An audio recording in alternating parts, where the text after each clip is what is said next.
All right, it's been a hell of a week. Let's make a cocktail. In a professional cocktail making video, I would have a countertop about yay high so that you could see what I was doing. But I don't have that. What I do have are a bunch of candle crates and a cutting board. Voila. We are gonna make my favorite cocktail, which, my favorite classic cocktail. I actually have cocktails I like more than this, but they're not like the classics. This is my favorite classic cocktail that you should be able to order at any cocktail bar that's like worth its salt. However, I've had many good ones and bad ones. I'm gonna teach you how to make a good one because I make these all the time. In fact, I'm a weirdo who always has these 4 ingredients on hand. A lemon, maraschino liqueur, like Luxardo. Gin, I actually like Aviation gin for my aviations. And this is a harder one to find. It's not that hard though. You just go to a liquor store, they usually have it. Creme de violette. You can see that I'm almost out. Now, I love maraschino liqueur and anything with that kind of flavor. I also love gin and who doesn't like citrus, right? I don't usually like floral in my drinks, but there's so little of this, it's mostly just for color. If you watched my candle channel, you know I always complain that they were putting floral with the fruit and mixing it together, and it's just not my thing, but it works here, it's okay. All right, so let's start. Let's begin. Other things you might need. I have like a little juicer. I have a measuring, what do you call these? Jigger. Usually you would garnish this drink with a cocktail cherry. They can be very expensive to buy, like $15 for a little jar, and I don't actually like them that much. So I'm gonna cheat and use like a very cheap maraschino cherry. You're not supposed to use this kind. You should be more fancy. Maybe do a lemon twist or something, but I have these. I'm gonna use this. You're gonna need, of course, a cocktail shaker. This is a Boston shaker, so it has the 2 different parts. I have a knife here too, and a glass. You should serve this in a coupe, kind of like this. If you don't have one, use what you have. All right, so first, and we're gonna need ice too. Whenever I start cracking ice out of an ice tray, both dogs come running because they know they get some. All right. What you're really gonna wanna do is probably fill the small side of the shaker with ice. I just got done filming my not just, but I got done editing and posting my last video about the election. Good for you if you made it through, if you watched the whole thing, thank you.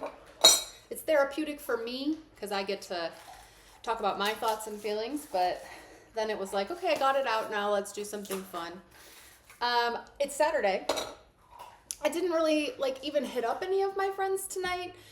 Nobody hit me up either. I think that with some of my friends right now, we could hang and it would be fine. But with others, I know we would talk about politics and I just don't know that I'm ready.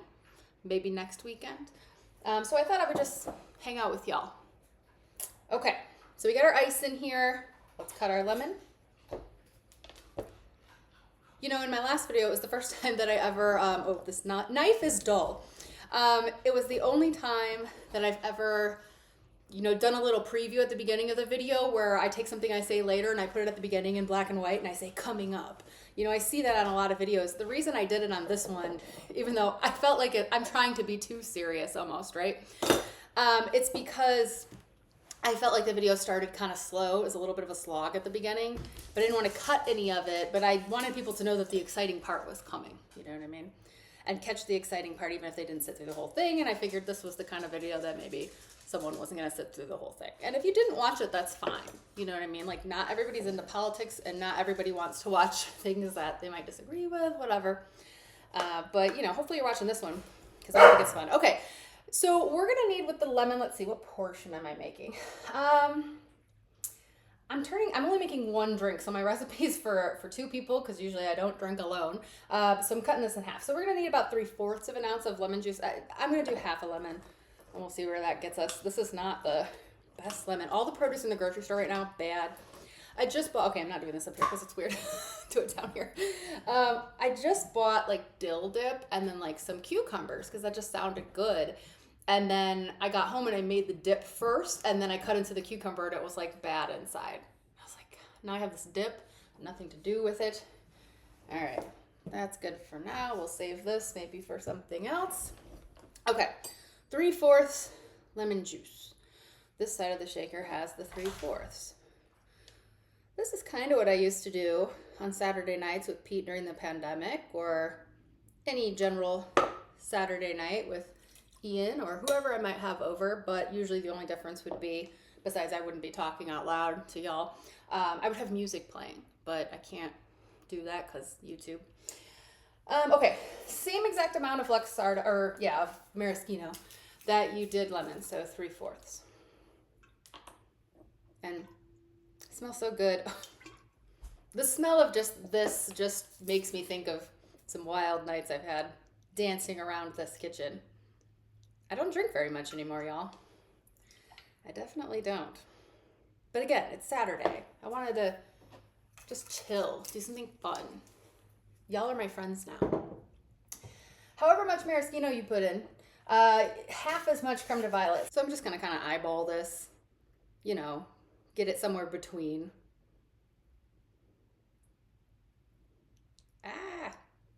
Again, you're mostly just using this for color, so I'm just going like slightly over the 1/4 mark here. That should be enough. Mostly just for color. As long as the drink is lavender when we're done, we're kind of good. 2 ounces. My original recipe calls for 4. We're halving it. 2 ounces of gin. So, and if you find a recipe online for an Aviation, it might call for more. But this is how I like it. I don't want it too strong. You know, I want it to be more flavorful. Okay. That's everything in the shaker. I thought about once upon a time doing this, making cocktails, and trying to make cocktails that felt like Bath and Body Works candles. So like I would pick a candle from my candle shelf, like let's say frosted cranberry, and then I'd try to make a frosted cranberry cocktail. That's a boring one. I'd take a candle like marshmallow fireside, and I'd try to make a marshmallow fireside tasting cocktail. If this goes well, that could be fun. That could be fun. Okay, we gotta shake now, so it's gonna get loud. Here we go. Make sure it's in there good. I'm maybe not the best or the sexiest at this. You're diluting the drink while you're chilling it when you shake. So you don't want to do too much. Okay, oh, I need a strainer. During the pandemic, that's when I got cocktail equipment. I didn't used to have like nice stuff, and then got into making cocktails because there was nothing else to do. And nothing else to spend my money on. My entire Amazon like purchase list during 2020, 2021 was puppy stuff and cocktail stuff. All right. Oh, garnish. We have to garnish. Just gonna pop one of these. And any real cocktail person is cringing right now because I'm using this kind of cherry instead of the fancy good ones. But this is not a high scale operation. This will be a good drink though. I'm good at making these. Strainer. And then I screw up. Okay. And if I didn't have seeds in here, the strainer might not have been necessary. I could have just gapped the top of the lid with the bottom, but there were some lemon seeds. Okay, I could have made it a little, I could have put a little more. It's scant. That's okay. I don't need to get super messed up tonight. Oh, and now they think I jingle these. They want them. Here, let me rinse them so they don't get sticky all over my floor. All right, guys, ready? Here you go. Okay, a chilled glass would have been great too, but again, not a high scale operation. All right, cheers. Ooh, I haven't had a good one of those in a while. It's good. Actually, I could have gone even less on the creme de violette, probably. It's pretty purple. Like my nails, like my lights, which I only ever plug these lights in when I'm doing cocktails. That's it. To make it feel a little bit more like a bar, that kind of thing, a little bit more like a party. Tasting this makes me feel like I need to put on some music and dance around. So, if I do cocktails based on candles, what candles should I do? I'm gonna go take a look at my candles and see if I have some inspiration. Okay, so I'm thinking marshmallow fireside could be fun. Do some mezcal I guess like you'd have to do a marshmallow vodka or something like that. Warm apple pie could be good. Any of the blueberry ones, any of the donut ones could be interesting. I wouldn't do just like island river. She's getting too excited. Island margarita because that's just a margarita, kind of. Any of the coffee ones would be interesting to do like some kind of riff on an espresso martini and make it like a coffee candle. I don't know. What do y'all think? Cider Lane, a cider-based cocktail. Could do some NAs for sure. Oh man. Woo. Okay. The dogs are super excited and playing because of the ice cubes. They're just going to town on their ice cubes right now. This is good because Roscoe has been really cabin fever. And they were at my parents' yesterday when I was at work. And usually after they spend the day at my parents', they're like really tired. They're not acting tired today. They're acting like amped. They're just pretend fighting over a bone. Now they're looking at me. What are you talking about us for? Well, I guess I'm gonna go watch these dogs be insane and drink this cocktail. Cheers again. I'll see you later.